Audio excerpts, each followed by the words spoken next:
A very pleasant morning to teachers and students. Under the school year theme India at 75, Our Pride, Our Honor, the Noorjan House has for you some interesting facts about the eminent poets and writers of Indian freedom struggle.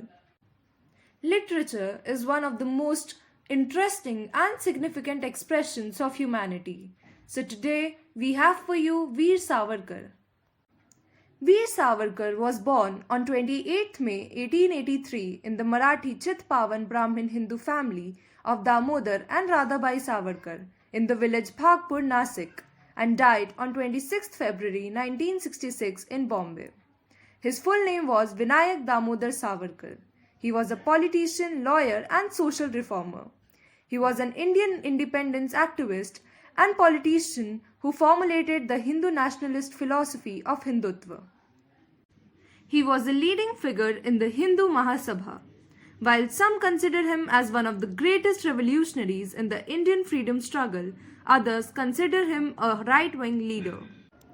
Veer Savarkar was influenced by his elder brother Ganesh, who had played an influential role in his teenage life. He also became a revolutionary young man. Savarkar began his political activities as a high school student and continued to do so at Fergusson College in Pune. He had convened in 1904 a meeting of some 200 selected members of the Mitra Mela, a revolutionary party. The name of his party was later changed to Abhinav Bharat. He was against foreign goods and propagated the idea of Swadeshi. In 1905, he burnt all the foreign goods in a bonfire on Dussehra. When he went to England for higher studies, he continued his revolutionary activities and set up a front organization named Free India Society.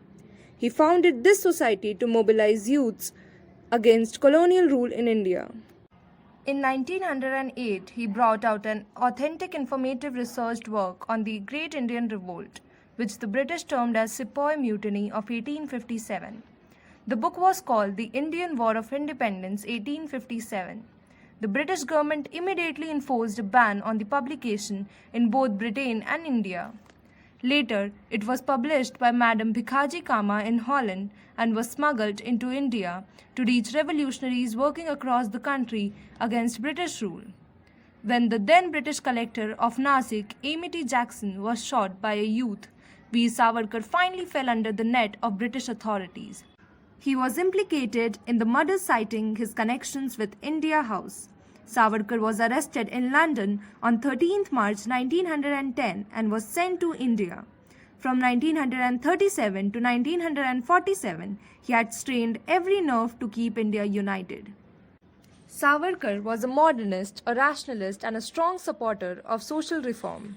He was a critic of the caste system and held that both Chaturvan and caste system proved very disastrous for the unity of Hindu society and gave birth to the inhumane practice of untouchability. The practice of untouchability is a sin, a blot on humanity, and nothing can justify it. Consider only that untouchable which is injurious to one's health, not fellow human beings. Unshackling this one foolish fetter would bring crores of our Hindu brethren into the mainstream. They would serve the country in various capacities and defend our honor. Barrister Savarkar was the first biography of Savarkar under the pen name Chitragupta and the second edition by Veer Savarkar Prakashan. His autobiography came under scrutiny after the official publisher of Savarkar's writing, Ravindra Ramdas, revealed that Chitragupta was none other than Veer Savarkar. In Ratnagiri jail, Savarkar wrote the book Hindutva, Who is Hindu? Savarkar began describing a Hindu as a patriotic inhabitant of Bharatvarsh, venturing beyond a religious identity. While emphasizing the need for patriotic and social unity of all Hindu communities, he described Hinduism, Jainism, Sikhism, and Buddhism as one and the same. Now, here are a few questions for you all to answer. First, name Savarkar's first biography by the pseudonym Chitragupta.